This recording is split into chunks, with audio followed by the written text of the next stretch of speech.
Here we are once again, the 611 podcast. Jimmy Rollins, my man Ryan Howard, and today we have a special guest. Yes, we do. A homegrown Philly legend. Yes.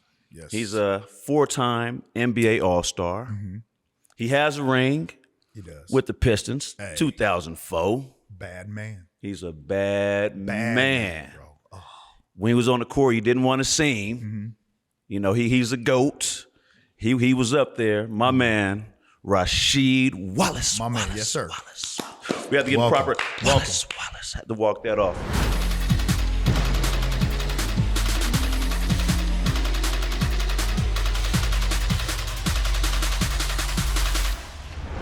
Thank you. Welcome. Thank you for joining us today. And I can say this. You know, usually we're calling, hey, you want to get on the pod? Jake, want to get on the pod? Sheed is different. Like, Sheed is really a Philly guy. Yeah. Word. The Phillies in the playoffs, it's either Sheed or Reek. Hey, give me some tickets. Right. You know what I'm saying? Something happened and give me some tickets. Hey, can we get this? And I appreciate that because as being baseball players, we, and the Phillies itself, we know the history, Jackie Robinson, Dick Allen, right? You know, and how it has with the black community. It's kind of been like, we don't really get down with the Phillies. So to know that you always supported the city and the team, we appreciate that. But I'm gonna kick it off with that. What is it that you're different in that regard, that you've always supported the Phillies? Basketball simple, football simple. I don't know how you get down with hockey, but you always really supported what we did on the field. Oh, no doubt. I support my Phillies. I support my Flyers. I support my Sixers. I support my Philly Union. I love Big Five basketball, you know, but my football team is the Chiefs. And so, you know, everybody we have to talk Philly, about that. Hey, they give me flack about that. Is that known? Is that known? Oh, yeah. It's publicly known, worldwide known. Okay. But, you know, it is what it is. But, no, other than that, I love every other Philly team, man. And growing up watching the Phillies, you know, with the whole Mike Schmitz and Steve Bedrosians and all that, I'm like, all right. As I got into baseball myself, then that's when all right, you got to learn who these players are and this and that. Because in high school, I was a pitcher and played right field. Okay. No, I was not any good. No, I was not an MLB prospect. None of that. Called me Wild Thing. And now I understand how when, I think it's the Tommy John at the Yeah. I see how that happens now. Pitching one day, my elbow swelled up to about the size of a softball. All right. Baseball ain't for me right here.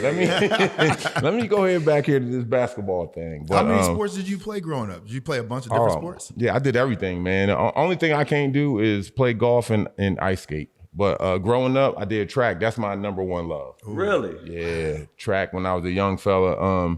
Did all the track events, but as I got into high school, I did the field events as well. In high school, I did 200 to 400, 4x1, 4x2, high jump, long jump, and triple jump. Oh, you was really out there. That's my number one love. And then it was basketball / football. But other than that, track and field, that's all right. I can sit down on any level, high school, middle school, professional, European championships, NCAA championships, conference championships. I'll watch track and field all day. If they had a track channel, I'll be the biggest supporter of it. So explain that. Now, we all know about the pin relays. Did you run in them? Yes, I did. How'd you do? I didn't win, but hey, I was just blessed and loved being able to run in it. I was in high school at the time, but yeah, it was cool. So where'd the passion for track and field come in, being one, and then transition into basketball? So when I was younger, of course, we all were kids, so everybody, you know, you running up and down the block. Yeah. Right. So being a little bit taller than the kids in the neighborhood, my first black athlete I saw that was tall was Edwin Moses. Makes sense. And watching him out there on that track and going over them hurdles, all you saw was legs. Yeah. Right. Just legs everywhere. And I was like, wow, I got long legs too. Right. And so, you know, asked my mom to get me into the whole track thing, and it was love from there. Love at first sight from there.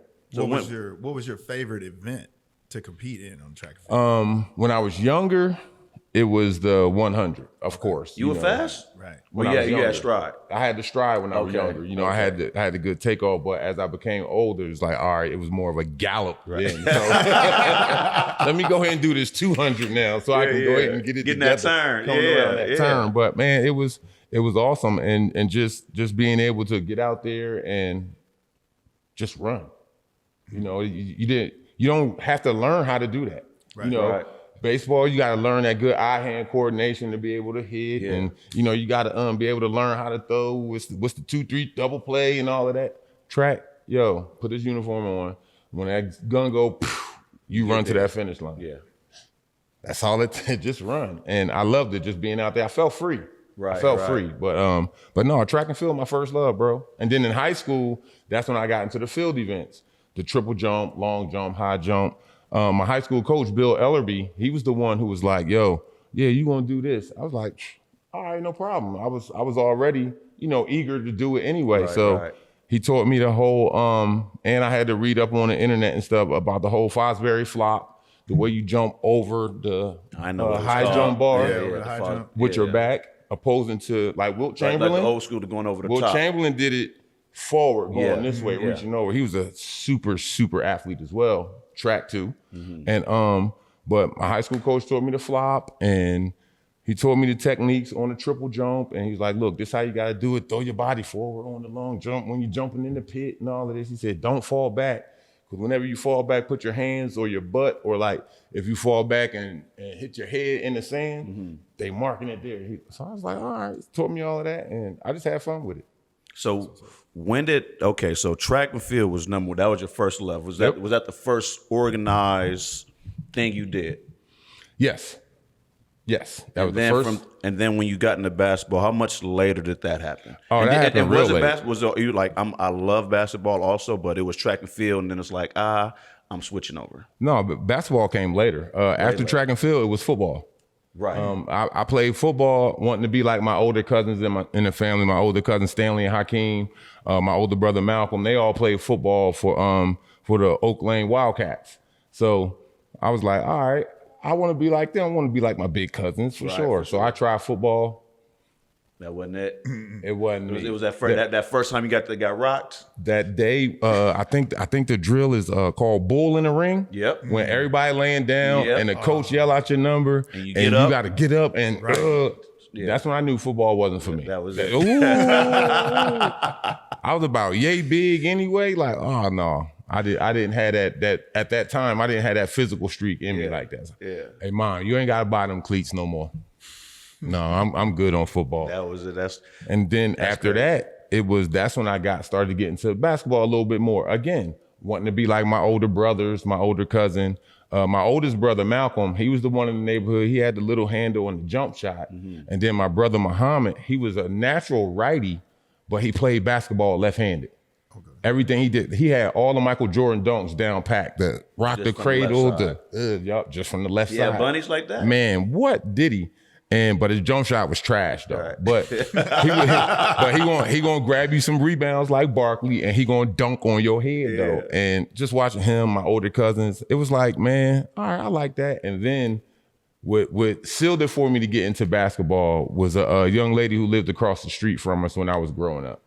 At that time, I didn't know what All City was and All Philly first team and all. I didn't know what that was. I'm about 9 years old, 10 years old, and then played her one-on-one one day, and I was like, oh my gosh. And she told me how to shoot, like tuck your elbow, keep it close in when you shoot, make the arc, the gooseneck. And I was like, I had the slightest idea what a gooseneck is, but I was just looking at her with dreamy eyes. He was like, whatever she's saying, it sounds good, that gooseneck. She could have been like, go jump off the roof, okay. Like, you know what I'm saying? hey, it's funny because it does start with a girl. It does. A lot of times, you know, the cute girls we talk about kids get old about 13, they fall off from baseball. Why? Because the girl's not coming to the baseball game. You playing in front of your parents.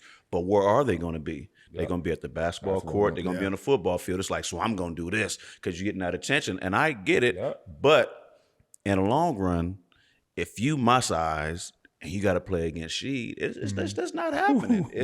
Look, he going to be, it's all day like this. Just me trying to play against you, so it's different. So the kids out there, understand it. It does start with a girl most of the time.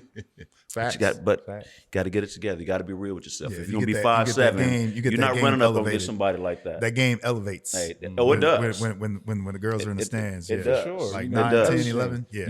You straighten up and you ain't tired no more. No and all more. that. Yeah. Yeah. Right. So it was happening at 9. You know what I'm saying? And that's how I got into basketball. And then from there, I was just in the gym. So did you go back and thank her? I didn't see her. Like once I got older, she went off to college. She was a senior in high school at the time. I think she was going to Lincoln, I want to say. I can't remember. So you were a baby. And she I was already, 10 years old, Got it. 9, 10 years old, and she was already a senior in high school. that So was that when she first went off to crush, college, you know what I'm saying? Yeah. that was it. I ain't see her no more after that. So I never had the chance to thank her. But no, it was that's the reason why I got into basketball, That's man. crazy. My older brothers and cousin and the pretty girl who lived across the street. We got a question because we've both played for a head coach, us, a manager, Dean Smith, Charlie Manuel, and there are similarities in their style of managing. You know, we are, top of the line athletes. Fact. Some are going to be better than others, but you have to deal with everybody the same and differently. I know I got into trouble as being one of the team leaders because I couldn't get away with stuff. It was if I got away with it, everybody else feel they're gonna get away with it. Then the manager or head coach feels like they're Domino losing the effect. team. Talk about your experience playing under Dean. Man, it was phenomenal. He was one of my top 3 coaches that I loved, that I would go to war for. He, what sold me though was I'm a senior in high school at Simon Gratz, and it's around the Final Four time. They had just won the championship, so I'm coming home from track practice, and got my headphones on, walking in the door, do. And off to the left was our living room. And then, go straight to the back, it's the bedroom. So, I walked straight to the back, but out of my peripheral, I seen some figures over here. So I'm like, what? I'm like, hold up. My mom ain't supposed to be home from work for like about another hour and a half. Right. So I get a lean back like that. Who's sitting in the living room is my mom. It's Coach Phil Ford, who, in my opinion, as I learned when I went to Carolina, he's probably the best player to come out of Carolina till this day. And Dean Smith sitting in my living room. I'm like, whoa, Coach, what you doing here? Like, you should be celebrating. Y'all just won a championship last night. Championship, Right. and he's at your house That next day. afternoon. Wow. I'm like, yo, y'all should be celebrating somewhere. And he said, no, we did that for a couple minutes last night, but it's time to get back to business. And I'm like, yo, I like that. Yeah. You go ahead and you're going to celebrate because there was a lot of work throughout that year or whatever. But he like, back to business. I was like, man, I like that. And from there, that's what sold me on him. And then once I did get down there to Chapel Thrill, we were again defending champs. So it's like, okay, I know how that felt from a high school standpoint, winning championships and defending them. So now it's like I'm part of this defending championship team. So I got to live up to the expectations from what they recruited me when I was in high school. So I'm doing my best and everything. And, Coach Smith, he's teaching me a lot of things. The upperclassman, Eric Montrose, rest in peace. He's teaching me a lot of things about just the system and this and that. So one time it was, we were going over something, and Coach Smith, I was out there on the second team, and the whole key was to just keep the ball moving, right? So the ball came to me. I'm wide open. It's a little baseline shot, about a little 12-footer, 12, 15-footer. I shoot the shot. Wait, stop. Did I do something wrong? Right. That's what I'm thinking. Right. So coach is like, no, we don't do that here. Pass the ball, this and that, get to know the system, blase. And I was like, but I was open, coach. He's like, oh, you think you can do that every time? Yeah. Right? So, and then that's where I'm messing up at, because I should have just shut my mouth Right. and had him just say what he was going to say. Right. And then, but I'm And I wasn't getting smart or nothing. It was just asking, fact. Yeah. Right. answering an You honest asked, you asked question. me a question, I gave you an He's honest like, okay, shoot it.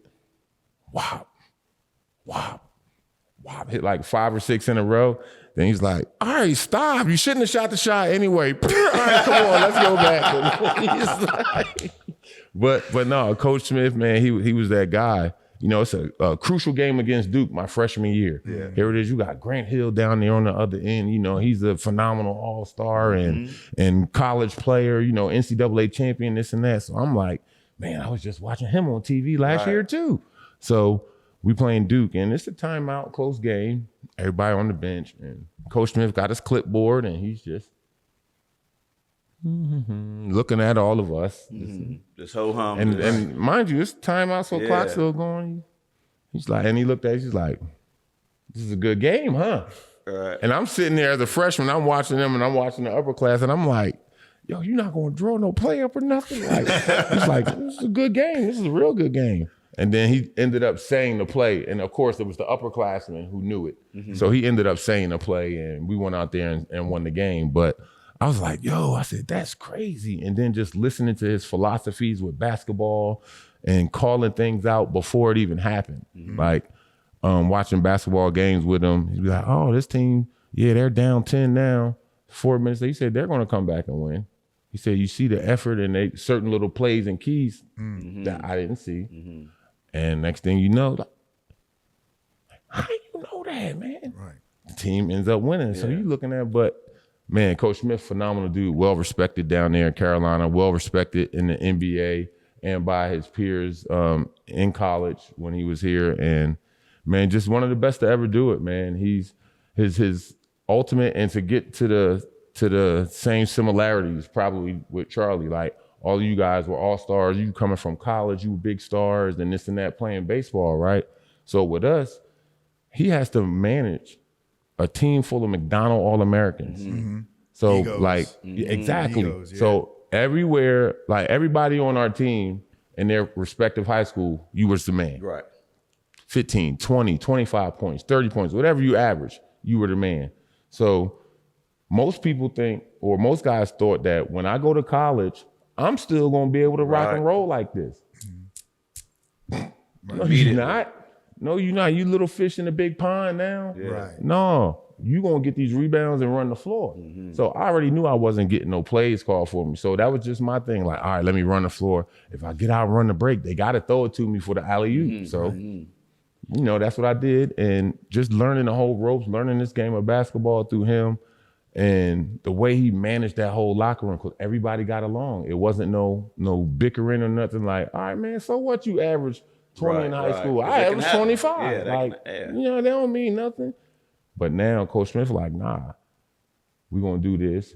And he made sure everybody got to play. You know, guys came in for a couple minutes, or it was a rotation. Like if you score like 3-4 bucks in a row, all right, you coming out. You know, because he didn't want nobody's head to get too big. Like, I got to go out here and average 25. No, you don't. Not playing under Coach Smith, you didn't. So he got everybody. So he to took buy care of in. that, yeah. He got everybody to buy Exactly. into what he was selling. Yeah, from day one. Yeah. From day one. And he let you know, like, everybody swear that I got paid to go to Carolina and this and that because, you know, I bypassed Georgetown, Villanova, and Temple. That was my other 3 out of my Final 4. But no, I actually went down there for the basketball factory that Carolina is and was. Yeah. And speak, and we gonna step back because you touched on something. The McDonald's, Yeah. you know, classic. It's still, I think it's still true. You are the one and only player to get ejected from McDonald's High School All-American game. I don't know if we have a clip of that. It'd have been nice to have a clip of that. It wasn't an But, actual ejection. I just had to sit down on the bench. I couldn't play no more. First off, I didn't want to be there. I wasn't never one that liked All-Star games, you know. And anybody back in Philly during my high school years, they'll tell you when we had the Philadelphia All-Star games there, I ain't care about that. No, I'm giving the ball. I don't want to be there. It's not me because you don't play. Ain't nobody playing. Right. Everybody want to showboat and this. No, I'm out here to play. I ain't trying to be all fancy dancy like that. like the same way Sean Taylor was in the Pro Bowl that year, smack tearing him. heads off. Right. I'm with him with that. Yeah. I was with him like, yo, yeah, this is a game. No, we ain't out here lollygagging. But it ended up, I had a couple fouls that one I didn't think went my way and this and that. And I actually watched the game myself probably about a month ago. I forgot where I watched it at. It was on something. And I actually watched the game myself. And it was a fun game. It was cool, but personally, I just didn't want to be there. And So you found a way to get out. they kind of sort of did me a favor by, kicking me out. My mom was mad, popped me in the back of my head a couple times, her and my godmother, because they came down there with me. Yeah. Boy, what you doing? But hey, it was cool. Jay, did you ever have an ejection? You ever get ejected out of a game? Yeah, it was trash though. We were playing no, we were playing in Houston. Okay. Facing Roger Clemens. First bat, double left center. So I'm feeling real good. But it's Roger. He gets about 3 or 4 inches off the plate. I turn around. I want to say the umpire was Paul Narrett. And I turn around like, bro, like, come on. You saw what I did last time. I know what he coming with. You know what I'm saying? So he calls 3 inches off the plate. All right, bet. So now you shifted the plate over. Battle gets to a 3-2 pitch. He throws a 2-seamer about 2 inches inside off the plate. And I'm just looking at it. I turned around. I was like, what the? And just took my helmet, threw it. So I guess he fined me because I threw my helmet. And I looked at him and I threw the bat. Just kind of, but not at him, just kind of just threw it, and I just walked away like, ain't nothing I can say because I don't want to get kicked out. Right. It was, because I don't get angry. Right. But this moment, it was like I'm facing Roger Clemens, Clemens. one of the greatest pitchers of our time that we got to face. Word. And you gonna let he didn't. If he strikes me out, it's one thing, but you struck me out, and I didn't appreciate that. So I do that, and I just walk off, and I'm just shaking my head. And all of a sudden, I hear Milk coming down the line, screaming and hollering. And I'm like, What Milk, happened? like, bro, like, I'm over it now. It's cool. It's it's already done. And then Milk was like, no, he just kicked you out the game. And I was, no, but, me, when I get on my anger, I was like, there's no going back and getting re-angry. It was just, I just turned around, and I was like, what? Like, you kicked me out the game because you threw your helmet and threw your bat, and you was cursing. I'm like, here we go. And so when I said it was weak because it wasn't nothing for me to do anymore. I already accepted the fact that you struck me out. It's cool. Let me go because I think Charlie had already said somebody got hurt. It was like we can't, we got we already short. So here we go. Right. And you kicked me out the game. So when it was weak. It wasn't nothing like yours running up on people. I was rookie for that game because I was getting getting that same heat from that umpire because he was giving Roger like way 3 off. inches off the plate away, and I looked around. So I turned around. then, huh? Yeah, it was like 05. Exactly. I turned around and I said, "Look, I get it. That's Roger. That's Roger. I get it. I'm a rookie. I totally understand. But bruh, give me a shot. Say That's 3 like, inches bro, off. That's like there's no shot of trying to hit it, bro. I got to turn around and try to hit it from the right side. Yeah. So I was like, man, I didn't do what Jimmy did though. No, mine was you have. Yeah, you have. Yeah, I did. I had a weak moment. You gotta. Hey, I had a weak do we got? Actually, footage I of think this? it was against Houston. It was against Houston again. It was against Houston. Hey, We got the clip. This ejection. Oh, yeah. Hey, Hey, she to be proud of this one. yeah, I had to let She it to eat. be. It I had to was let against it eat. Houston. She to be proud of this one. What you think? Did he go? Was I don't that a think check so. swing or not? I don't Did think he so. swing or was it a check? It don't look like he crossed that plate to me. He took a real long time. And that's my guy right there too, man. Scott Berry, I love him, bro. Oh, that was Scott I Berry. love Scott Berry. So you Scott Berry. had him on the way up too, huh? Oh yeah. Barry was awesome, bro. Amazing. Still is, man. Berry. Shout out SB. But Hey, look, there it is. yeah, and then Greg Gibson was behind home plate, I can't so stand he's Gibson. talking to me, It's like, on me? and I'm There just we kind go. of like, Yeah. bro. I'm like, come on, bro. Like, I'm not talking to you. Hey, Don't you? Don't you? I told Greg, I said, bro, don't you talk to me. Don't you say nothing to me. This ain't got nothing to do with you. That was bad, bro. I know the feeling all too well. It was bad, bro. Everybody. And then my man Borny was over with Houston. He came in the next day. He's like, I'm dying because you Borny, don't bro, get I don't get mad. like that. You don't get mad. I don't get like that, bro. I'm like, I don't get Ryan like really that. pissed. It was, you know what it was though, bro? It was like, it was all set up. It was all it was all right there because the previous pitch, it says it all. My man Scott is an amazing umpire, first and foremost. And we never had any issues. That was just a bad game. Now, it didn't help that I went like 0 for 4 with 4 strikeouts. You know, that don't help. That don't help. But, you know, obviously frustration boiling over from me. Right. But, you know, you could see it in his eye. It was just like, man, don't let it be close. And that's one of them things as a hitter. It's like you got to take it out of his hands. Yeah. And I gave it right back to him. But the funny part was the next day, Borny came back and he was like, yo, Rod, man, like, you good? Like, you okay? He's like, I ain't never seen you like that before, bro. Never. Like, Heated. Never. Lost it, bro. Never. Just I don't get like that too much. You don't? Just Not lost at all? I mean, you brought up ejection for a reason. I did bring up ejection. Because you started with me. You started with the softball. You know, I did. obviously, you know mine was weak. Now, we knew yours. We knew you was trying to go body slam Scott Berry. But she. No, you was about to go body slam. She. You got a number of memorable. I wanted to body slam a couple of them myself. What was, I don't know, do you call it your favorite? Like where you knew, it was like, I know what's about to happen before it happened. And all he got to do is push me. Like a referee, you just like, I don't like this dude, a player, like, it's going down. Oh, yeah, no. But, and that's the crazy thing about it, though. I never had no beef with no players.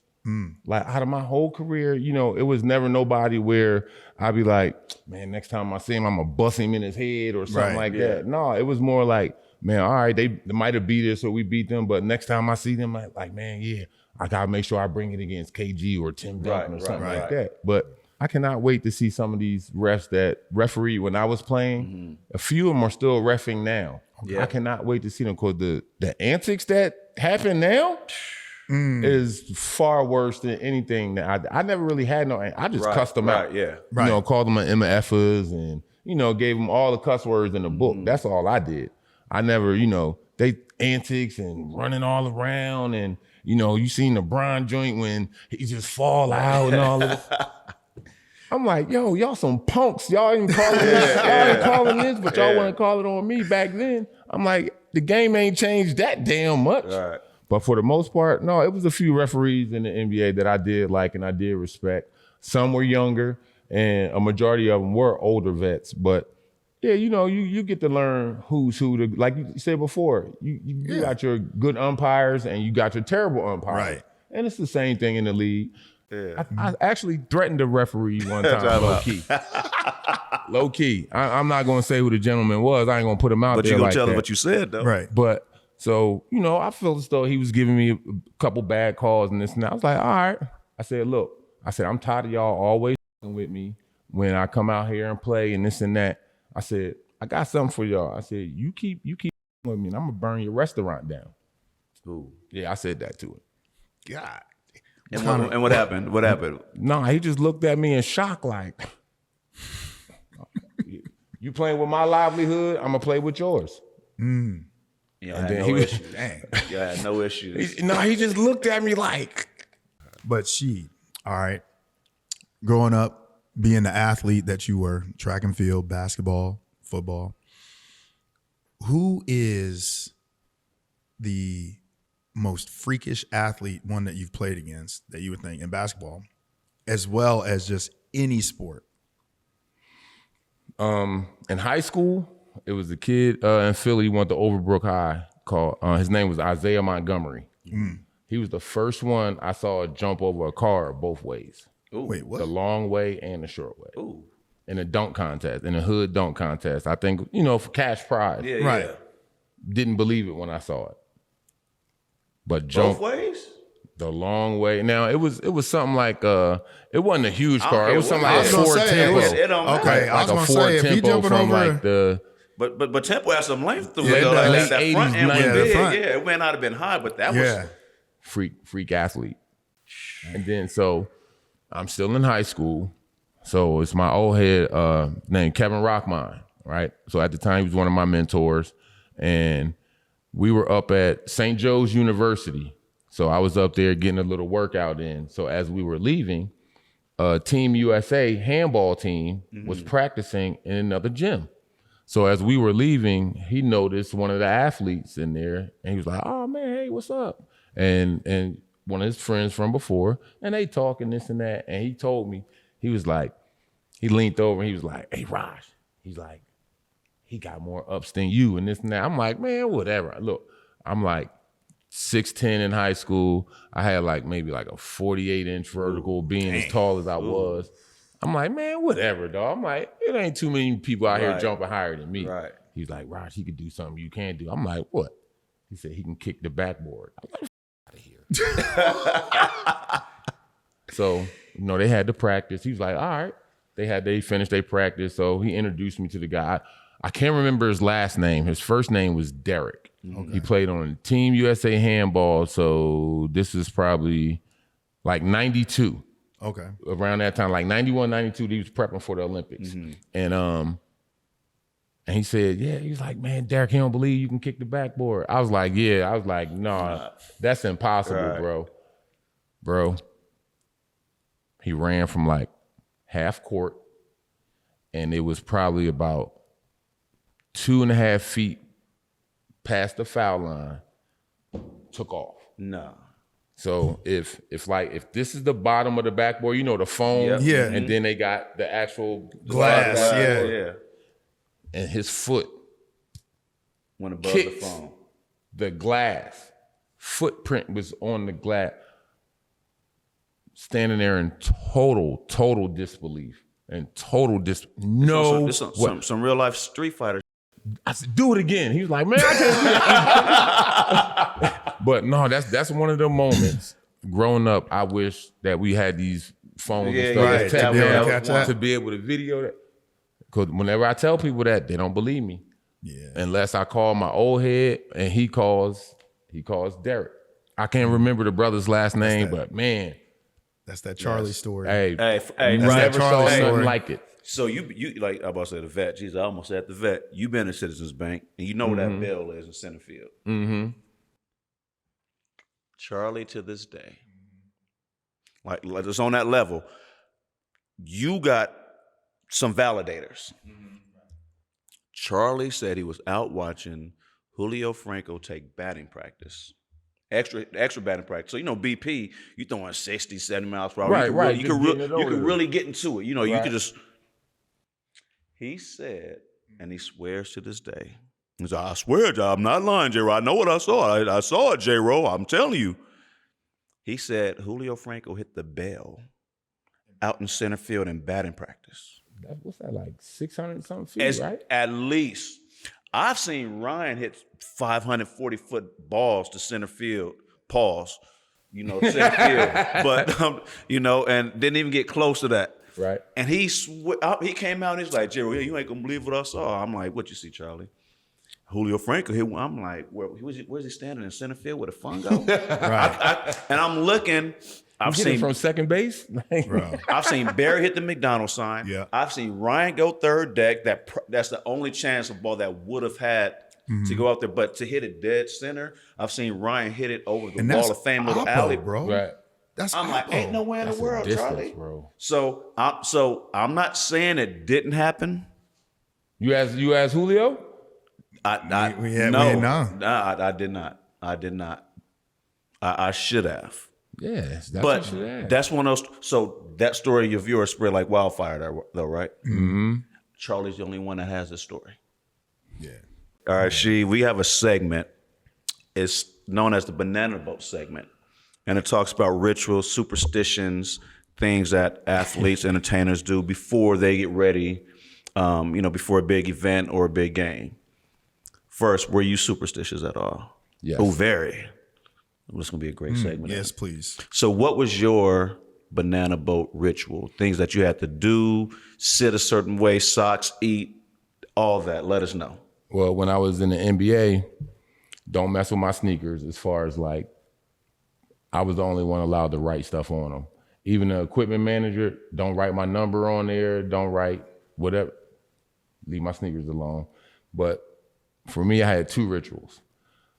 Every time I put my shoes on, I don't know why, it just always felt good, but I tap my toe and heel 7 times and give 2 stomps. So like if right now we in the gym, and you know, and I do this to this day, every time I walk into the gym, I go like this, I go 2 stomps and tie my shoe up. Put the left one on, same thing, tie my shoe up. And then when I get out on the court, it's a little warm-up shooting ritual I always do, where I do it right hand and left hand, stand in front of the basket, shoot it, step back, bend my knees, shoot it, grab the ball, take a bounce, step back, go all the way to the foul line, and do that with both hands. And then, all right, I'm good to go then. So that now you locked in. Yeah. Like with we can do whatever on Has the there ever court been now. a moment where it's like, oh, I forgot to do something, like I didn't do it, and how did that I feel work? like that's where I messed up at. I might have had like a bad game or do some bad passes, because I reflect like, damn, I forgot to do that. so now I got to come back out at halftime and do it. Do it all over. But yep, that's my ritual every time to this day. My cousin will tell you, to this day, I've been retired since 2012. Every time I got basketball camp, I'm doing the basketball camp. Yo, all right, give me a second. Look like he over there, Gregory Hines. Right. Over there. Fabian Glover out here. You know what I'm saying? So what started it though? Like, because I'm not only thing I did I would consider superstitious was I jumped over the line. But for me, it started there. It was like the baseball gods don't want you, Right. crossing the line. So it's like, okay, I respect the game. I don't want to upset the baseball gods, basketball gods, golf gods, football, whatever it is. It's like, hey, I'm here today. Be with me. Yep. So that was the only thing I did. Other than that, I wasn't a superstitious type person. So it always is interesting to me how something starts, or just why. But how did that start? I don't know. I guess initially it started, I guess, when I first, my rookie season, when I first started really wearing orthotics in my shoes, like professional orthotics, and just to, put your foot in and get that good feel, like, all right, I feel good now let me tie it. But it just developed something, into what just it something I was. did. And, I guess that's my little ritual to the basketball gods, because we believe in that. Well, I don't know more about the younger generation, but I know the older generation, Sure. Right. we definitely We believe in the definitely. basketball gods. Sure. If you're not out there playing the right way or you being selfish, the basketball guys gonna let you know you're gonna miss shots, your passes messed up, whatever the case may be. Yeah. For no reason at all. Right. Yeah. Like It's real. Right.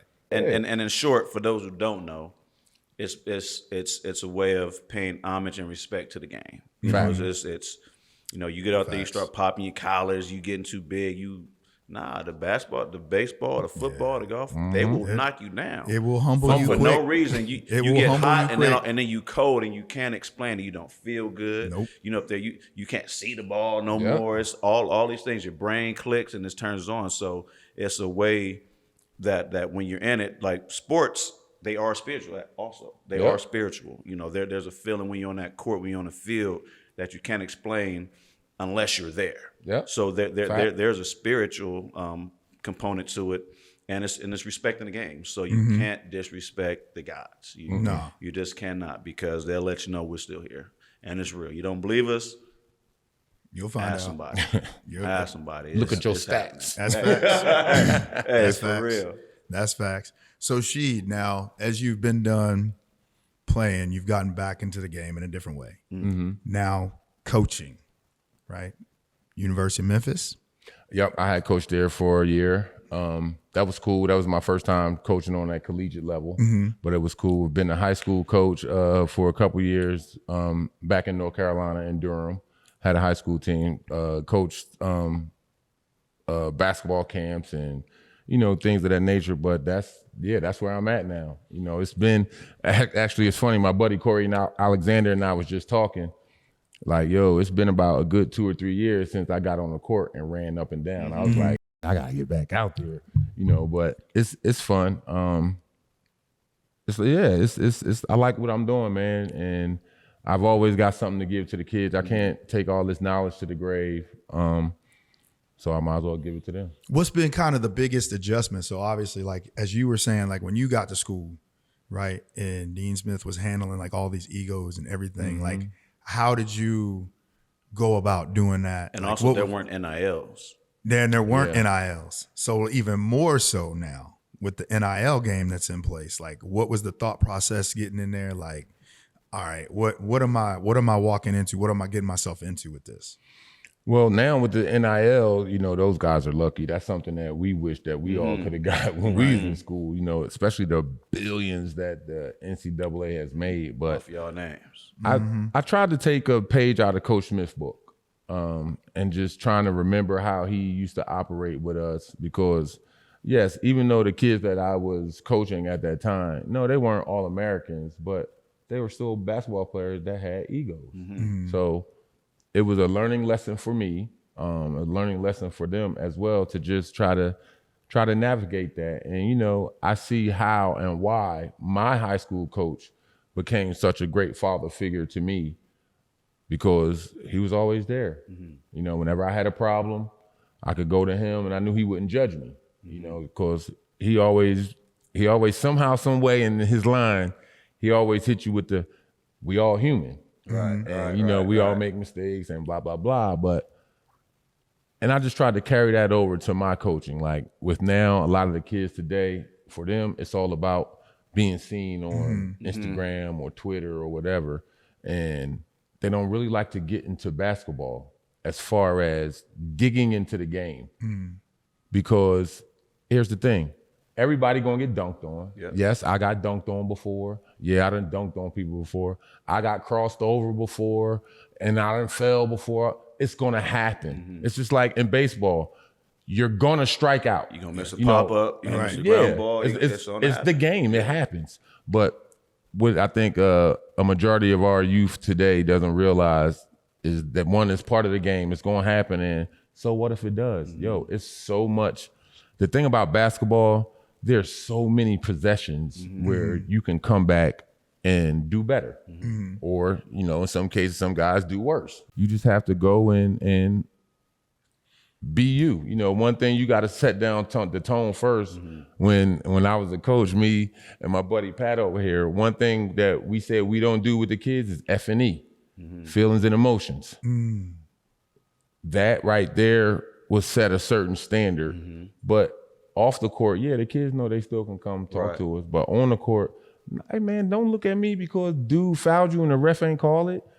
It's the same thing I do in practice. So why you think you're going to get the call now? But it's love, though. It's love. And like I said, I understand the way I felt with my high school coaches, how my high school kids felt about us. We still talk to them, 6-7 years later. So it just make you feel good, like that proud uncle. Yeah, exactly. With the collegiate kids and high school kids with this NIL, the parents not only are living vicariously through them, it's now you're paying me. They pay, right? You know, you getting this money, and some parents are trying to take that over with some of these kids. You know, they could be getting, let's just throw out there, $50,000 to go to this one high school. Well, all right. Well, here it is. That kid is not old enough to be able to really understand or fathom $50,000. You know what I'm saying? What that can go to. Oh, the mortgage, the bills, the car payments, down payment on a new whip or something like that for the family, for the house. They're not understanding that at the moment. So with the parents, they try to bully the money. You know what I'm saying? Oh, I know my kid is getting this and this. So now I'm gonna make a couple extra calls. Hey, dad, hey, son. You know, let's go out. Let's go to lunch and this and that. Now you want to spend just because he's getting a couple dollars. No, let him live. That's his money. Just like we tell our kids, like, oh, your kids, and I know it happened with all of us. Your kids be like, oh yeah, we rich. No, I'm rich. You ain't got no money yet, so I'm rich. So, and that's the same. It goes back to with some of the parents. It's like, yo, that's not your money. You ain't rich. Your kid is rich. Your kid is the one out here with this NIL. And I think at some point they need to put a cap on it because it's just getting outrageous and it's making a lot of good people turn bad people because you see the greediness in it. You know, they want to push their kids to make the NBA so bad and this and that. They feel like, all right, I got this little 150, 200,000 or more or whatever now. Yeah, it changes all. It changes the whole game, man. For Yeah. sure. That's for sure. But hey, I wanted to change gears real quick because we have a list of guys. We like to do and we want to comparisons get we like around to do a here. little comparison on the show. You know. Being I don't think as we've had athletic. basketball. We've had football. We've had comparison. I don't think football. We've a had basketball football. comparison. We've had football, but we have not had basketball comparisons yet. I would say the one that's easiest to me would be Aaron Judge, and for me, in my opinion, that would be Shaq. Ooh. Okay. So like Okay. Aaron Judge, like he's the man for the stankies. You know, he gets them up out of there. You know, Right. whenever they're in the rut, you know, he can go out there, pop 2, 3, 4 homers. Now next thing you know, they're on a 4 or 5 game win streak. And to me, that's how it was with Shaq. Like Shaq was just an unstoppable force down there. I'm talking about young Shaq, not even when he got old. Like young Shaq, when he first got to LA, to Orlando, and first got to LA, like man, tearing the Running the whole floor, backboard Shaq. down, and like he was really, I would say, he was that Aaron Judge with them monster dunks. Was them same thing as them home run hitters. You That's know, a good one. That's a good and ones on that opposing center. And not only is it a foul and when he made the bucket, but he smashed the backboard or the whole backboard support done fell and everything. That's how they came out with all the snapback rims now. Because For the Shaq was Shaq. pulling them down. And let me see. I'm gonna jump in. I'm looking at Ellie, Ooh, and I'm thinking SGA. I was thinking the same. Dynamic, like I was his thinking the moves. same thing. He's slippery. He's explosive, and you don't understand the speed until you lined up next to him. True. You Yeah, know? that's a So good as I'm comparison. thinking now, Candy Hoop is another different is a different yeah, thing. yeah, that's but different, but- when I'm thinking like how SGA just moves, Ellie. and gets Man. that team involved, that Yeah, team leader. It's just when he gets on when he's on fire, man, it's an unstoppable force. Fact. It's like the breeze. It's just it's not like Diesel where it's like he's like Ellie. So when I'm looking at Ellie, that's what came to my mind. Yeah. SGA. SGA. But I want to know who's a Shohei? Who's Shohei? Who's a Shohei? Because Shohei does it on offense and he pitches, defense. and he's good at. Right. He's been great at both. MVP multiple times. Who's a Shohei comparison? I think that's That could be a SGA right there, though. SGA too, huh? Reason being, again, as you just said, on both sides of the ball, SGA do play good defense. You know what I'm saying? He's the champ. They're the champs. Yeah, so for sure. who would Bryce? Bryce. With Bryce, let me see. I don't know. I don't Is know. he- Bryce. is he- Bryce. is That's he really. Is he a Luka? Is he a Luka in this? No, because Bryce not to me, he not fancy.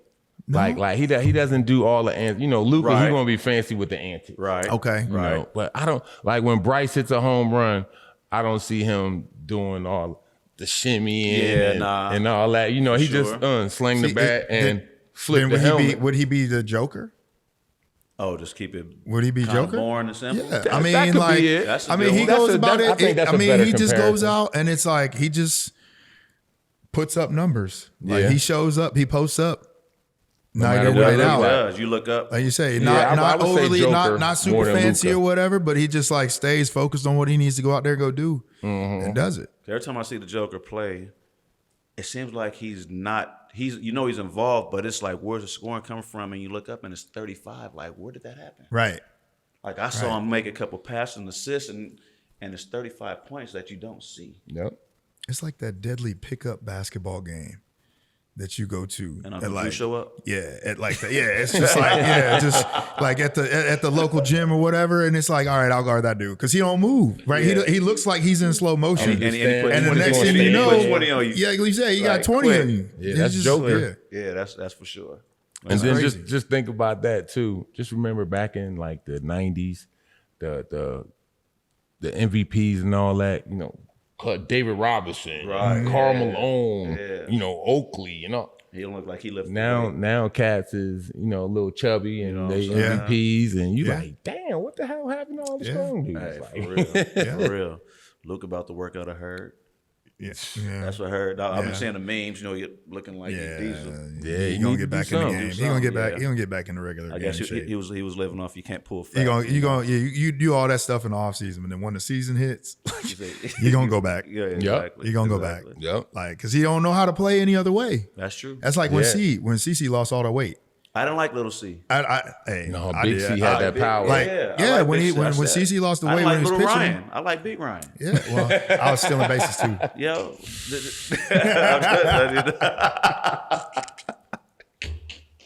It's what we do. It's what we do, bro. I would say I like Big Ryan. I like, eating Wawa on my couch Ryan. That's the Ryan I like, for sure. Yeah.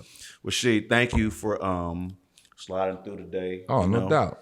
On your way to Chapel Thrill. Yes, sir. Indubitably. It was an honor having you, and like I said again, and you've been real from the jump, like supporting what we do. We know how the city doesn't get down necessarily in the black neighborhoods, black community with the Phillies. Yeah. But you've been one that you've always reached out, you've always paid attention, you've always sent love, and I personally appreciate that. And like I said, we appreciate you spending some time with us, getting to know you, your stories. Man, I'm looking forward to what you're doing, and always. We know when the Phillies in the playoffs, I know I'm getting that text. Hey, if they get to this level, you gonna be there? I'm like, right. Get to that. I gotta work. I gotta work. So, thanks for joining the 611. Oh man, definitely as usual, love it's it. all Philly love. Yes, sir. Definitely appreciate y'all for having me, man. It's I was watching something, right? And then they was like, the 611 podcast, Ryan Howard and Jimmy Rollins. I hit Reek. I was like, yo, I said, they got a podcast? Hey. He was like, yeah, they been at that joint. I said, what? I said, fam. I said, hit J-Ro for me, there. dog. I was like, I got to be on there with my guys, dog. Exactly. I was like, hit him for me. Sure. But no, I definitely love y'all, man. Love what y'all did for my city. You know what I'm saying? And how y'all do still come back and support. Y'all don't have to. Y'all retired brothers. Y'all could be doing anything, living down here or world travelers. But I just love the fact that y'all take time out to come back to the city, man. I definitely appreciate that, man. I appreciate that for sure, bro. No doubt.